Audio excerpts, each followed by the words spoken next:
Welcome friends, welcome to the first reading vlog of 2024. Currently right now it is around 10 in the morning, I think, and it is a very cloudy and misty day, just how I like them. I have a few things that I am working on today, but I wanted to get a head start and start this reading vlog. As you've seen right now, I am going to be reading these two books in this reading vlog. These were two of my TBR jar book picks that came out of my cute little TBR jar. It's so cute. By the way, I want to name my TBR jar and I don't know what to name them. I am that annoying person that likes to name little cute things, and I think this little cutie pie needs a name. So if you have any suggestions, please leave those down in the comments below. So if you've seen that video where I picked out my January reading book picks, these two came out. I was already reading two other books for January, which I already finished. I am gonna do a whole January reading book wrap up video eventually. I started both of them. I'm currently listening to How the Garcia Girls Lost Their Accents on audiobook through my Libby, and I am reading A Study in Drowning. So I already got a head start on these books. I was reading this physically, but because I have not for the last few months been into sort of contemporary reads, I find that it's easier for me to not doze off and to actually intake what is happening if I am listening to contemporary books through audiobook format. So that's what I'm doing. Luckily, I found this on Libby and it was available to read right away. So I'm listening to this. And A Study in Drowning. I think I'm like about 40% into the book, around there. And so far, I'm really enjoying it. There are some pretty harsh topics in here. So if you're planning to read A Study in Drowning, I highly recommend to look up the trigger warnings for this. It is a great book. I am enjoying it so far. So very quickly, A Study in Drowning, we're following our main protagonist, whose name is Effie, and Effie is an architecture student, and in this world women cannot study literature. Go figure. So they cannot study to be writers, to do anything that involves with pursuing any writing academics, but Effie's studying to be an architect, and Effie is obsessed with this story about the Fairy King, and she's obsessed with the writer. And then one day Effie gets an opportunity to rebuild or do the sort of mapping to redo the house where her favorite writer, the one that wrote the famous story about the Fairy King, she gets a chance to redo his house and to sort of make the plans and the maps and whatever it is that comes with architect stuff. So she gets invited to go to his house, and there's some weird stuff happening in this town. I'm not too sure exactly what is happening yet, but you can definitely feel the vibes that something is not normal. There's also a writing student that has been invited to the famous writer's house because he's working on some sort of writing project about him, and I feel like there's maybe a potential little chemistry going on between that person and Effie. What I really like about this story so far is that it's giving me all the ick. I know that's weird to say. Okay, so this story is set in near the ocean. Ava Reid does a really great way of describing this area of where the famous writer's house is located, considering that it's located near the ocean. The famous writer's house is sort of deteriorating, and there's like water seeping in, there's stuff being flooded. And the way that Ava Reid describes this stuff, it makes me feel like I am soaked in water. It makes me feel humid, you know, like if you've ever been or you live in an area where it gets really humid and you wake up one day and there's like your hairs are plastered on your face because you sweated at night or because the air is humid. It's giving me all those vibes, and it makes me feel uncomfortable sort of in my own skin, but I'm also loving it because it makes me visualize and feel what Ava Reid is writing. So that's cool. It's cool when you can literally feel the vibe of the book in your bones in a weird way. So that's a study in drowning so far. So that's that. And how the Garcia girls lost their accent. I'm only like, I think in the audiobook, I'm like, it's only 9 hours, the audiobook. And I think I'm like 2 hours into the audiobook. This is set in, I believe, the 1960s in the Dominican Republic, and we are following 4 sisters, the Garcia sisters. Pretty much the Garcia family flees to New York after their father is convicted of helping to overthrow a dictator whose name is Rafael Trujillo, I believe. So they have to flee to New York, and we're following the 4 sisters and their lives. It is starting off when that already happened, so we are following the sisters right now when they are older. And each chapter is a sort of different story about each sister, but it's like a memory or something that is currently going on. I'm not sure. I'm a little confused about how this is being told. Again, I'm only a few hours into the audiobook. So this is about them having to move to New York and having to accommodate to American life and how that impacts their own lives and what that looks like. I am excited about this book because I feel like I can relate to this book a lot. So I have high hopes for this book. So I hope that once I get a little bit more into the audiobook, it can live up to my expectations. So we'll see. So for now, I am going to do a little bit of reading. I'm going to continue reading A Study in Drowning. I usually like to get up really early in the morning and do an hour of reading, but this morning I just couldn't get out of bed. So I'm gonna do a little bit of reading right now, and after that I need to work on a couple of videos that I'm editing. So then I'm gonna do that, and then hopefully I can pick this back up or this back up. We'll see later on in the day. So this video is going to be a span of a few days, so I hope that you enjoy. Please remember to subscribe, like, engage. So let's get started with a little bit of reading.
I've been reading A Study in Drowning.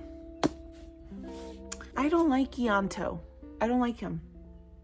Yanto, whatever his name is. The famous writer's son. He's creepy, he's gross. Honestly, this book is full of creepy dudes. Gross dudes. I really feel bad for Effie, our main character. I don't want to say she's easily manipulated, but she is manipulated.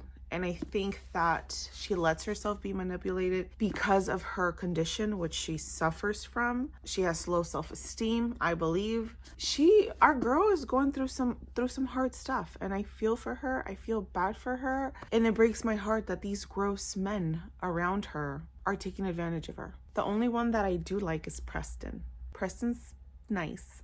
He sounds cute. He's nice. But Yanto, or whatever, or however you say his name, that dude is disgusting. Also, Effie's teacher in the beginning of the book. What?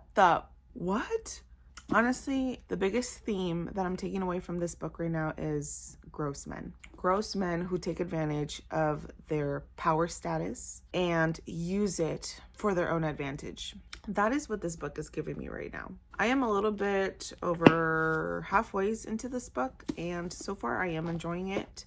Again, I really like the atmosphere. Like I mentioned in the beginning of this vlog, I'm loving the atmosphere of this book. Despite the heavier topics that this is actually talking about, I am really enjoying the atmosphere. It's a little wet and sticky and humid, and I don't know, it makes me feel like I need to go take a shower.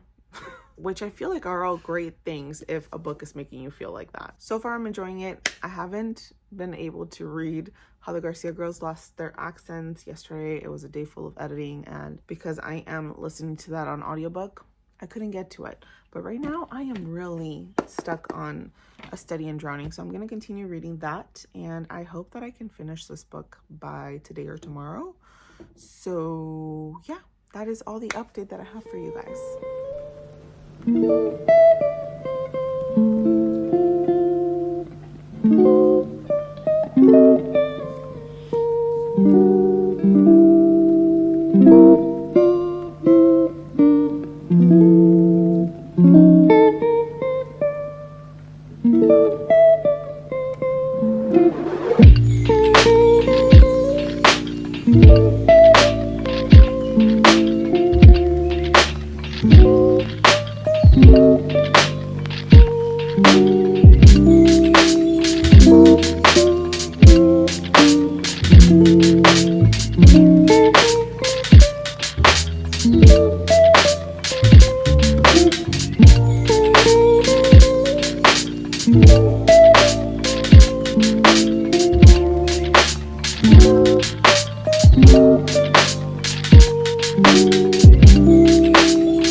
The only reason anything matters is because it ends. I wouldn't hold you so tightly now if I thought we could be here forever. I know it's not the most original argument, and I'm hardly the first scholar to make it, that the ephemerality of things is what gives them meaning, that things are only beautiful because they don't last. Full moons, flowers in bloom, you. But if any of that is evidence, I think it must be true. Some things are constant, Effie said. They must be. I think that's why so many poets write about the sea. Maybe the idea of consistency is what's actually terrifying. Fear of the sea is fear of the eternal, because how can you win against something so enduring, so vast, and so deep? Thanks for leaving me stuck at this page for an hour, contemplating my life, contemplating what I give meaning to my life. That was so beautifully put that I seriously had to take a moment to take that in and really analyze my own life. Now, I am like 40 pages short of finishing this book. This book is not going to be a 5 stars for me. I already know that. But that's all I'm going to say for now. That's all I'm going to say for now. I want to, but that's it. We're going to get into it at the end of the video.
Well, hello friends, welcome to the end of this vlog and to my little review on these two books that I read in this video.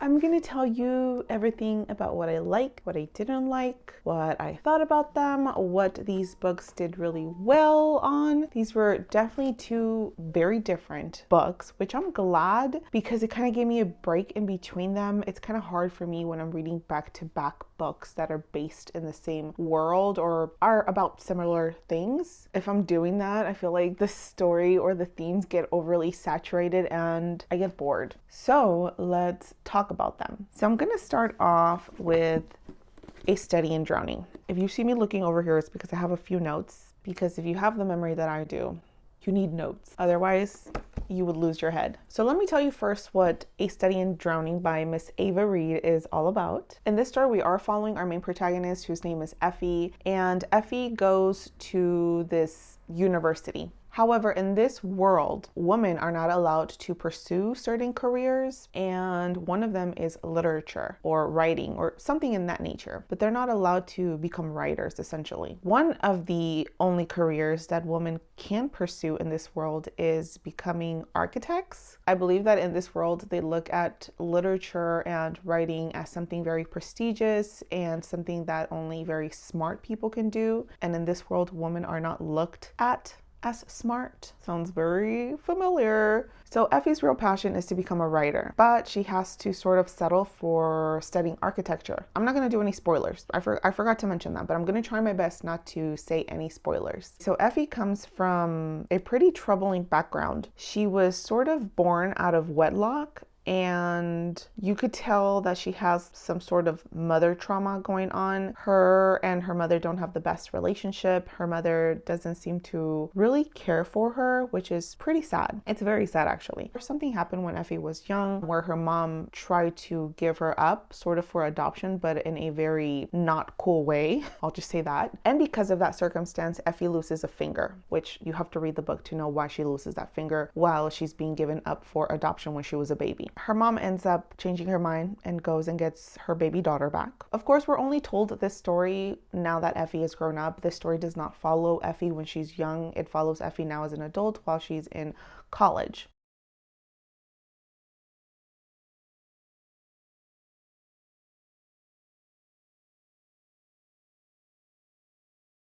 But anyways, that's just a little background story. The real story is that Effie gets an opportunity while she's in college to go and recreate the house foundation or to recreate the blueprint, something with her degree of this very famous writer. And it just so happens that it is her favorite writer, a very famous male writer. The male writer just passed away, but his works are beloved by this world. So she goes to this big mansion, which is located by some seaside, to go and look at the space and make some sort of structure, blueprints, so they can rebuild that house to a better foundation because it's falling apart. Effie ends up going to this mansion and meets up with the famous writer's son, who is very sus. This guy's suspicious. He's weird. And also there's a boy there who also goes to Effie's school, who is a writing student. So the boy's name is Preston. And Preston is, I believe, half Lyrian and half Argantian,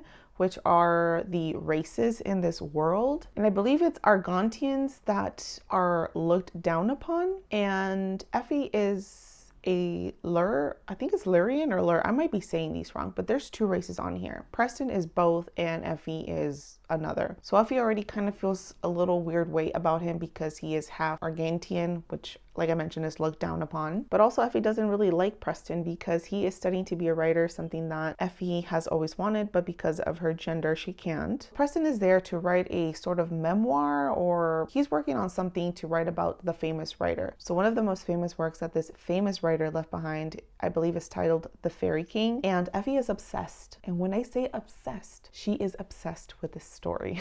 Like, she knows the story from front to back. She has it memorized. She knows everything about this story. And she could swear that she grew up seeing the Fairy King. So while she's at this famous writer's house, she could swear that she sees things. She says that she sees the Fairy King there, but no one actually believes her. There's just a lot of questionable things going on in this area at this famous writer's home. And Effie is just there to make the blueprints for the structure of the house. But what she ends up finding out and eventually doing is much different than her initial plans were. She finds herself helping Preston with some very hidden secrets that the writer left behind. All in all, if you want me to summarize this book is about disgusting men in power abusing of their power. This has sexism written all over it. Like the men in this story, they're sexist. There's misogyny. And I feel for our main character. To be completely honest, this book made me a little sad about what sometimes women have to go through and deal with and what they have been going through and dealing with. Don't get me wrong. I love my girls.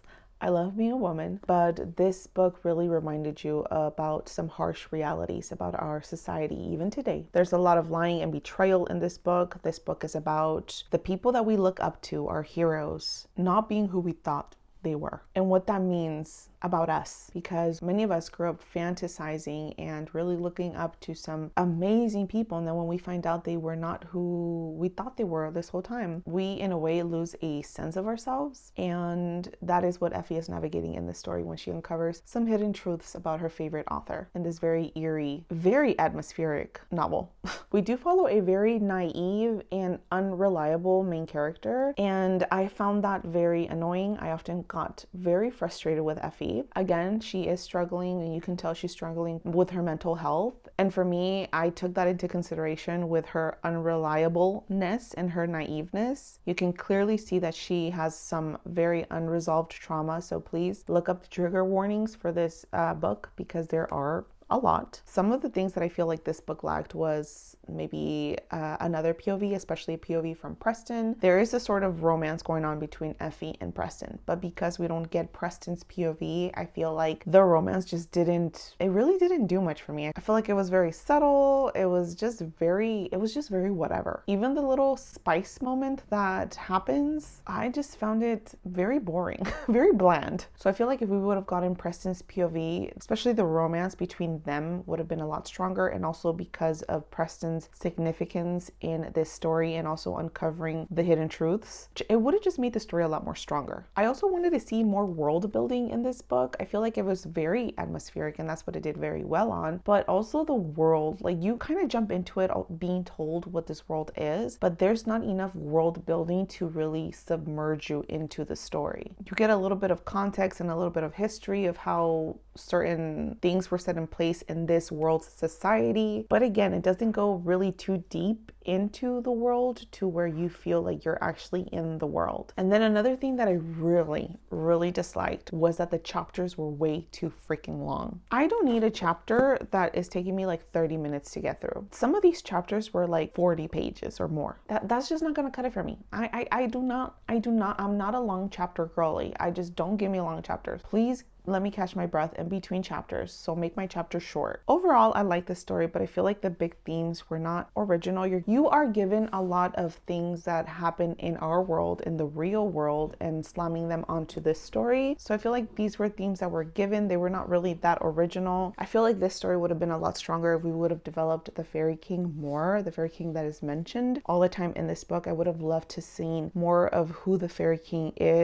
was, and you're not really given that on here. I would have loved more of the magic being more present throughout the story, but I still think that it was an effective book. I did not like it. I still liked it, but I did not like it as much as I hoped I would have. So that was A Study in Drowning. Still liked it. I think I'm gonna give it maybe like a 4 out of 5, which is not bad. Not my favorite as far as originality goes, but it was still a very enjoyable read. Now for the second book that I read, and that was How the Garcia Girls Lost Their Accents by Julia Alvarez. This is a pretty old book. It is beloved. I got the new editions. I think it was for their 25th anniversary, I believe. But Julia Alvarez is a beloved Latina author who I want to get more into. However, let me just say off the bat that lately I have not been into reading anything contemporary. I was excited for this book because it's Julia Alvarez, and I've heard many great things about Julia Alvarez, but I just haven't been in the headspace for contemporary reads because I have not been in the mood for contemporary reads. I find that it's better for me when I'm not really into a book or anticipating a book, but I still want to go ahead and read it. Or in my case, this is what came up from my TBR jar for January, I find that it's easier for me to just listen to the audiobook. And it was a fairly quick listen. It was only 9 hours long, I believe. Now, in this story, we are following 4 sisters. They are the Garcia sisters. And we are following their lives as they immigrate with their parents to New York from the Dominican Republic. This is set during the 1960s. I believe it's once they're adults though, but you are following them throughout their life when they're younger as well. But basically, the 4 sisters and their parents migrate to New York because their father helped overthrow the brutal dictator in this time whose name was Rafael Trujillo. Because of that, they had to flee to New York and leave their homeland behind. During this time, the girls,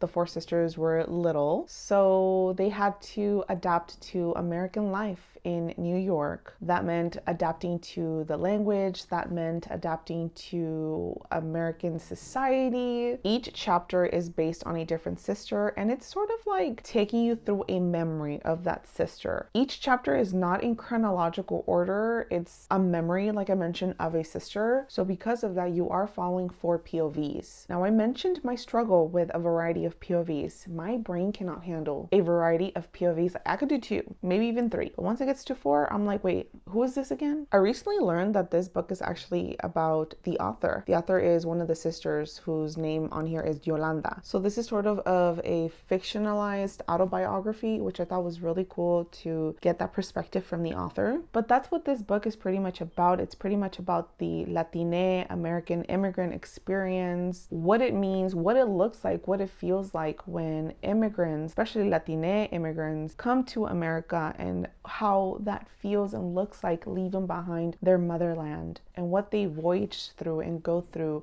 having to adapt to American life and leave behind things that were prominent in their culture, in their language, and how they dressed, in their lifestyle. Some of the things that I had a hard time with, because each chapter is based on a different sister, you're not really following anything sort of chronologically in order. Each chapter is about a different sister, which means it's in a different setting, sometimes in a different year. So you're having a hard time really piecing everything together to make an overall bigger story. I also felt like in some parts it was really hard to distinguish some of the sisters from one another. In a bigger sense, it felt like it was like one sister only, because you didn't really get a sense of each POV having like their own personality, their own voice. At least that's how I took it. I don't know, they felt a little bit like just meshed into one. I don't know, I think it was just the many POVs that sort of threw me off, and also that each chapter was set in a different time frame, or it was just like a different setting. So in my mind, I'm like, wait, I have to piece things together or tic-tac-toe this. Something that I super related to this was the part where Yolanda goes back to the Dominican Republic as an adult, and she asks her aunt where she can go get guavas. And guavas are, I believe, native to that area over there. And the aunts don't really understand why she just got to the Dominican Republic and the first thing she's asking for are guavas. But what they don't get is that in New York or in America, they're sometimes hard to come by. And that is something that Yolanda really misses when she used to live in the Dominican Republic, is those little things that sometimes go unnoticed when you do live in your native land, and they kind of go unnoticed to you because they're just there all the time. But when you leave your homeland, your motherland, to another place, you tend to miss those little things. And that story really reminded me of my own mom. My mom is from Mexico. She came to the United States in her 20s, and I found it so heartwarming because that story reminded me, I have seen my mom come back from the store, from the grocery store, sometimes super excited because she found a fruit or something that is from her homeland, and she gets so excited about it. And that just story reminded me of my mom, and how it's those little things that you sometimes tend to miss about your homeland, your motherland, that are very hard to come by here in a country that you're not familiar with. That almost made me cry. And I can only compare the stories that my parents have told me of how it was growing up in Mexico and what they miss about their homelands. That was something that I reflected on and that I found very beautiful to be unfolded in this story. I also found that the story was very funny and hilarious. You could really see and feel the Latine humor in this, the slang, just the overall vibes of how it is sometimes with your cousins and your family. You can feel that vibrating off of this book. And Julia Alvarez's writing style is just so beautiful. I do believe this is one of Julia Alvarez's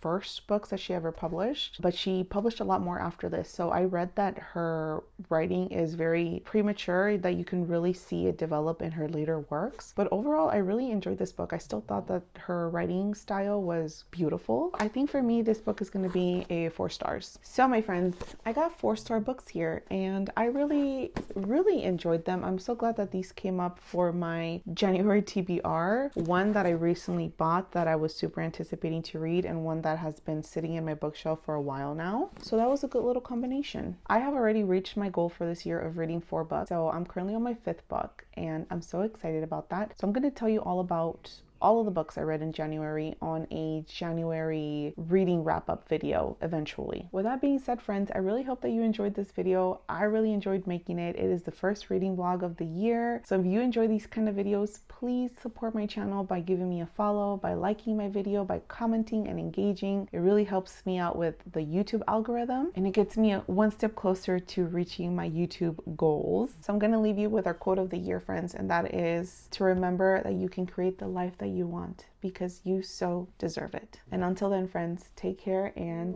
bye for now.